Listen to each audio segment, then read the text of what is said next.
نحمدہ و نصلی علی رسولہ الکریم اما بعد فاعوذ باللہ من الشیطان الرجیم بسم اللہ الرحمن الرحیم ان الصلاۃ کانت علی المؤمنین کتابا موقوتا قال رسول اللہ صلی اللہ علیہ وسلم صلوا کما رأیتمونی اصلی۔ اللہ رب العزت نے ہر مسلمان پر 5 وقت کی نمازوں کو فرض کیا ہے اور اسی پر اسلام کی بنیاد بھی ہے۔ بنی الاسلام علی خمس شہادت اللہ الہ الا اللہ وان محمد رسول اللہ و اقام الصلاۃ و ایتاء الزکوٰۃ والحج و صوم رمضان۔ 5 چیزوں پر اسلام کی بنیاد رکھی گئی ہے۔ کلمہ طیبہ ہے، اللہ کی توحید کا اقرار ہے، اور اس کے بعد نماز کو قائم کرنا ہے۔ نماز کس طرح پڑھنی ہے؟ رسول اللہ صلی اللہ علیہ وسلم کی حدیث ہے صلوا کما رأیتمونی اصلی، نماز اس طرح پڑھیں جس طرح نماز پڑھتے ہوئے مجھے دیکھا ہے۔ دین اللہ کی وحی کا نام ہے، اور رسول اللہ صلی اللہ علیہ وسلم نے جس طرح ہمیں شریعت کے آداب سکھائے ہیں اور عبادات کے جو طریقہ کار اللہ کے رسول صلی اللہ علیہ وسلم ہمیں بتائے ہیں، اگر اسی کے مطابق عبادت کریں گے تو عبادت قبول ہے۔ اگر اس سے ہٹ کے عبادت کریں گے تو یاد رکھ لیجئے وہ عبادت ہماری اللہ کی بارگاہ میں قابل قبول نہیں ہو سکتی ہے۔ اب نماز کا آغاز کس سے کرنا ہے؟ سب سے پہلے نیت کرنی ہے۔ اور نیت کیا ہے؟ نیت دل کے ارادے کو کہتے ہیں۔ دل سے ارادہ کرنا ہے کون سی نماز ادا کرنی ہے۔ اب یہ بھی پتہ ہوتا ہے کہ اس کی رکعات کتنی ہیں، کس وقت کی نماز ادا کی جا رہی ہے۔ زبان سے جو الفاظ استعمال کیے جاتے ہیں، 2 رکعت نماز فرض یا 4 رکعت نماز فرض، پیچھے اس امام کے منہ طرف قبلہ شریف، یہ چیز اور یہ بات، یہ نیت جو الفاظ میں ادا کی جاتی ہے رسول اللہ صلی اللہ علیہ وسلم سے ثابت نہیں ہے۔ نیت دل کے ارادے کا نام ہے۔ اللہ کی رضا اور خوشنودی حاصل کرنے کے لیے آپ نماز ادا کر رہے ہیں اور دل میں آپ کا ارادہ ہے کہ میں کون سی نماز ادا کر رہا ہوں، تو یہی نیت جو ہے وہ اس کے لیے کافی ہے۔ دوسری بات، نیت کرنے کے بعد آپ نے تکبیر تحریمہ کہنی ہے۔ ایسی تکبیر جو آپ کو باتوں سے روک دے، آپ کو باقی کاموں سے روک دے۔ آپ نے نماز شروع کی ہے اللہ اکبر کہہ کے، اور اللہ اکبر کہہ کے آپ نے ہاتھ کہاں تک اٹھانے ہیں؟ حدیث کے الفاظ ہیں، صحیح البخاری کے اندر حدیث ہے اذا افتتح الصلاۃ کبر رفع یدیہ حذو منکبیہ۔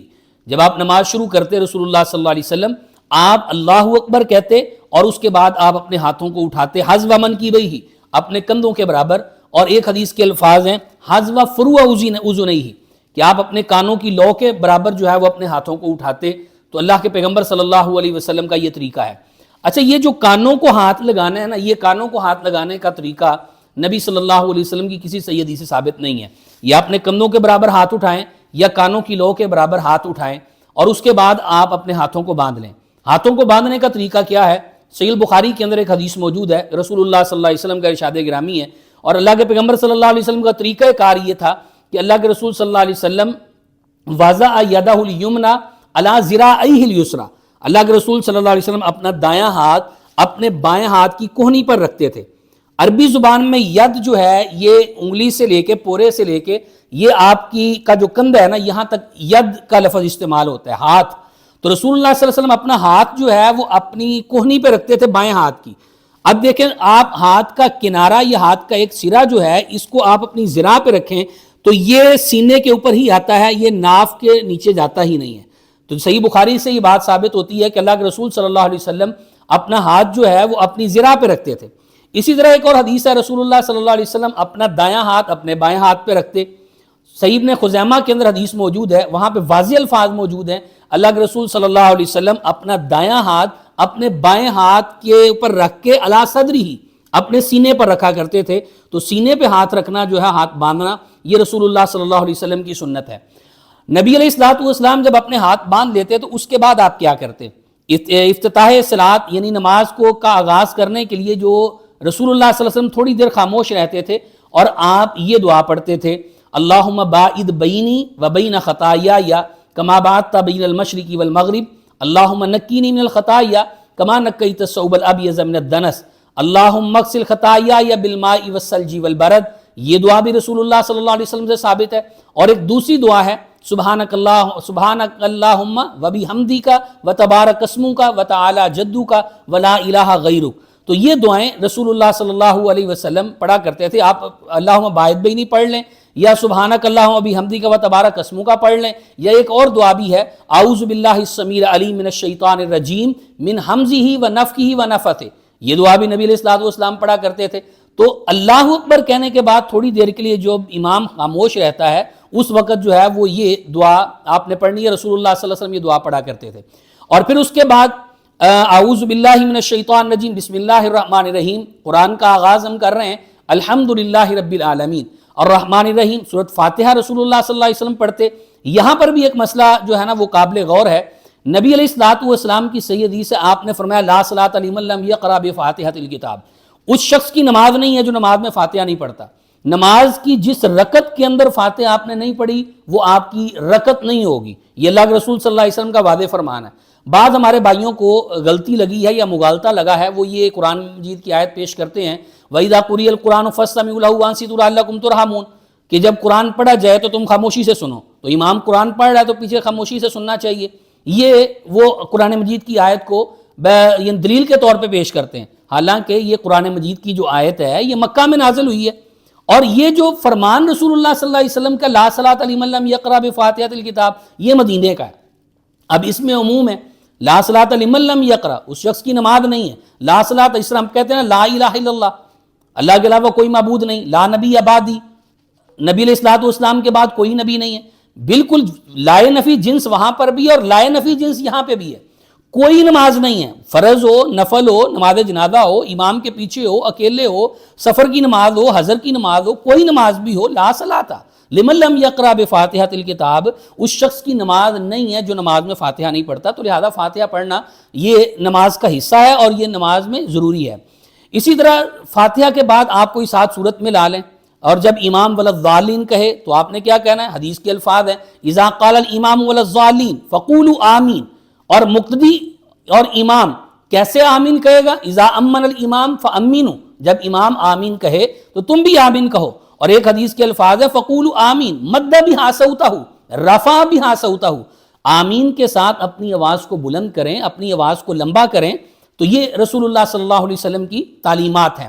اور اس کے بعد آپ نے رکوع کرنا ہے اللہ اکبر کہہ کے. جب آپ نے فاتحہ پڑھ لی ہے, فاتحہ کے بعد کوئی سورت ساتھ میں لا لی ہے, اور پھر اللہ اکبر کہہ کے آپ رکوع چلے گئے. اب رکوع کی کیفیت کیا ہے؟ نبی علیہ الصلوۃ والسلام اپنے دونوں ہاتھ اپنے گھٹنوں پہ رکھتے, ایسے ہاتھ کھولنا ہے, گھٹنوں کو مضبوطی کے ساتھ آپ نے پکڑنا ہے, تھامنا ہے, اور اپنی کمر کو بالکل سیدھا کرنا ہے. جب آپ اپنے بازوؤں کو گھٹنوں پہ رکھیں گے اور آپ کی نگاہیں یا وہ سجدے کی جگہ پہ ہیں تو آپ کی کمر جو ہے وہ بالکل سیدھی ہو جائے گی. تو رکوع کے اندر رسول اللہ صلی اللہ علیہ وسلم یہ دعا پڑھا کرتے تھے سبحانک اللہم ربنا وبحمدک اللہم اغفر لی, یہ دعا بھی آپ پڑھا کرتے تھے. اور سبحان ربی العظیم یہ دعا بھی آپ پڑھا کرتے تھے. سبحانک وبحمدک لا الہ الا انت یہ دعا بھی اللہ کے رسول صلی اللہ علیہ وسلم پڑھا کرتے تھے. اس کے بعد رکوع سے سر اٹھانا ہے, تو پھر آپ نے دعا سکھائی ہے سمی اللہ لمن حمیدہ, آپ نے یہ کہا کہ اپنے رکوع سے سر اٹھانا ہے, اور اس کے ساتھ یہ دعا پڑھنی ہے ربنا ولک الحمد حمدا کثیرا طیبا مبارکا فی. نبی علیہ الصلوۃ والسلام نے یہ دعا سکھائی ہے.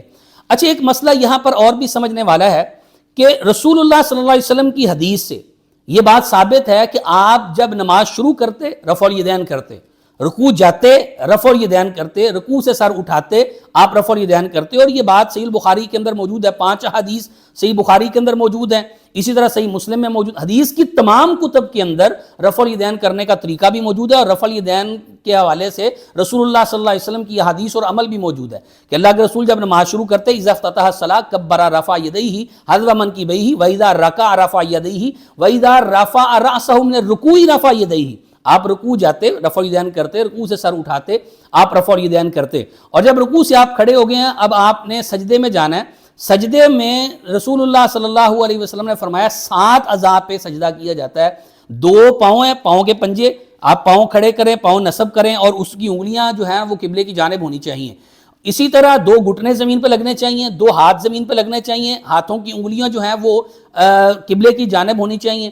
ناک اور پیشانی کو رسول اللہ صلی اللہ علیہ وسلم نے ایک شمار کیا ہے, چونکہ یہ چہرے کے اندر آ جاتی ہے, تو ان 7 اعضاء پہ جو ہے وہ سجدہ کرنا ہے. اب سجدے کے اندر نبی علیہ الصلوۃ والسلام ایک دعا یہ پڑھا کرتے تھے کہ سبحان ربی الاعلیٰ 3 دفعہ آپ یہ پڑھتے. ایک دعا یہ بھی ہے سبحانک اللہم وبحمدک سبحانک اللہم ربنا وبحمدک اللہم اغفر لی, یہ دعا بھی اللہ کے رسول صلی اللہ علیہ وسلم پڑھا کر. اور بھی کئی دعائیں رسول اللہ صلی اللہ علیہ وسلم سے ثابت ہیں. لیکن ایک بات ذہن میں رکھیں کہ سجدے میں رسول اللہ صلی اللہ علیہ وسلم نے قرآن پڑھنے سے منع فرمایا، تو اس لیے سجدے کی حالت کے اندر آپ نے قرآن نہیں پڑھنا۔ رسول اللہ صلی اللہ علیہ وسلم جب سر اٹھاتے دو سجدوں کے درمیان پھر آپ ایک دعا پڑھتے تھے، اللہم اغفر لی ورحمنی واہدنی وعافنی وارزقنی واجبرنی ورفعنی، یہ دعا بھی آپ سے ثابت ہے، لیکن اس کی کچھ سند جو ہے وہ تھوڑی سی کمزور ہے۔ جو دوسری دعا آپ سے ثابت ہے رب اغفر لی، اللہ کے پیغمبر صلی اللہ علیہ وسلم رب اغفر لی پڑھا کرتے تھے، تو یہ دعا جو ہے یہ صحیح بخاری کے اندر موجود ہے، زیادہ بہتر ہے کہ یہ دعا پڑھ لی جائے۔ پھر آپ دوسرا سجدہ کرتے، اسی طرح آپ جس طرح پہلا سجدہ کیا ہے دوسرا سجدہ بھی نبی علیہ الصلوۃ والسلام اس طرح کرتے، آپ حالت تشہد میں آ جاتے اور تشہد میں پھر آپ یہ دعا پڑھتے، التحیات للہ والصلوات والطیبات، السلام علیکہ ایھا النبی ورحمۃ اللہ وبرکاتہ، السلام علینا وعلی عباد اللہ الصالحین، اشہد ان لا الہ الا اللہ واشہد ان محمد عبدہ ورسولہ۔ یہاں پر ایک مسئلہ سمجھنے کی ضرورت ہے کہ انگشت شہادت، نبی علیہ السلام 53 کی گرہ لگاتے، اپنی یہ بند کرتے مٹھی کو، اور نبی علیہ السلام اس طرح اپنا ہاتھ رکھتے اور اپنی انگشت شہادت کو اللہ کے رسول صلی اللہ علیہ وسلم آپ جنبش دیتے، اور اسی کے ساتھ حدیث کے الفاظ ہیں یدعو بھی، اس کے ساتھ آپ دعا کیا کرتے تھے۔ مطلب ہے سارا تشہد دعا ہے، رسول اللہ صلی اللہ علیہ وسلم سارے تشہد کے اندر آہستہ آہستہ اپنی انگلی کو جنبش دیتے، کبھی آپ نصب کر دیتے، کبھی آپ جنبش دیتے، اور سعید بن حبان کی ایک حدیث ہے کہ یہ جو آپ جنبش دیتے ہیں نا، یہ انگلی شیطان کو بہت بھاری گرز سے بھی زیادہ تیز لگتی ہے، تو یہ صرف آ کے اشہدو ان لا الہ الا اللہ پہ ہی انگلی کو اٹھانا اور باقی تشہد میں نہ اٹھانا، رسول اللہ صلی اللہ علیہ وسلم باقی سارے تشہد کے اندر اپنی انگلی کو جنبش دیتے تھے، تو اسی طرح ہی ہمیں کرنا چاہیے۔ اس کے بعد اللہ کے رسول صلی اللہ علیہ وسلم درود شریف پڑھتے، اللہم صلی علی محمد وعلی آل محمد کما صلیت علی ابراہیم وعلی آل ابراہیم انک حمید مجید، اللہم بارک علی محمد وعلی آل محمد کما بارکت علی ابراہیم وعلی آل ابراہیم انک حمید مجید۔ درود پڑھنے کے بعد پھر آگے دعائیں نبی علیہ الصلوۃ والسلام کیا کرتے تھے، اور یہاں پر دعا کرنے کا رسول اللہ صلی اللہ علیہ وسلم نے اختیار دیا، آپ کوئی دعا بھی کر سکتے ہیں، ربی اجعلنی مقیم الصلاۃ ومن ذریتی ربنا وتقبل دعا کر سکتے ہیں، اللہ کے رسول نے اختیار دیا ہے۔ اسی طرح اللہم انی اعوذ بک من عذاب القبر واعوذ بک من عذاب جہنم واعوذ بک من فتنۃ المسیح الدجال واعوذ بک من فتنۃ المحیاء والممات، یہ دعا بھی نبی علیہ الصلوۃ والسلام نے سکھائی ہے، آپ پڑھا کرتے تھے، اور یہ دعا بھی پڑھ سکتے ہیں۔ ابوبکر صدیق رضی اللہ تعالیٰ کو آپ نے دعا سکھائی ہے، اللہم انی ظلمت نفسی ظلما کثیرا ولا یغفر الذنوب الا انت فاغفر لی مغفرۃ من عندک وارحمنی انک انت الغفور الرحیم، یہ دعا بھی آپ پڑھ سکتے ہیں۔ اور بھی کئی دعائیں نبی علیہ الصلوۃ والسلام نے ہمیں سکھائی ہیں اور آپ سے ثابت ہیں، کوئی دعا بھی ان میں سے پڑھی جا سکتی ہے، لیکن کوشش یہ کیا کریں کہ یہاں پر زیادہ سے زیادہ اللہ سے دعا کی جائے، اور یہ دعا یہاں پہ کرنے کا رسول اللہ صلی اللہ علیہ وسلم نے اختیار دے دیا کہ آپ کوئی بھی دعا یہاں پہ کر سکتے ہیں۔ پھر آپ جب یہ دعائیں کر کے فارغ ہوتے تو آپ سلام پھیرتے، پہلے دائیں جانب سلام پھیرتے، پھر بائیں جانب سلام پھیرتے، السلام علیکم ورحمۃ اللہ، السلام علیکم ورحمۃ اللہ۔ تو یہ طریقہ رسول اللہ صلی اللہ علیہ وسلم ثابت ہے۔ نماز پھیرنے کے بعد سیدنا عبداللہ بن عباس رضی اللہ تعالیٰ عنہ فرماتے ہیں کہ اللہ کے رسول صلی اللہ علیہ وسلم اونچی آواز سے اللہ اکبر کہتے، اور پھر 3 دفعہ استغفر اللہ استغفر اللہ استغفر اللہ کہتے، اور ساتھ ہی آپ یہ دعا پڑھتے، اللہم انت السلام ومنک السلام تبارکت یا ذا الجلال والاکرام۔ تو یہ طریقہ نماز ادا کرنے کا رسول اللہ صلی اللہ علیہ وسلم کا طریقہ ہے۔ اللہ سے دعا ہے کہ اللہ ہمیں صحیح معنوں میں نماز کا طریقہ وہی اپنانے کی توفیق عطا فرمائے جو اللہ کے رسول صلی اللہ علیہ وسلم کا طریقہ ہے، اور آپ کے طریقے کے مطابق ہی ہم نماز ادا کریں، اور اللہ تعالی ہماری نمازوں کو قبول فرمائے۔ اللہ سے دعا ہے کہ اللہ ہمیں عمل کی توفیق عطا فرمائے۔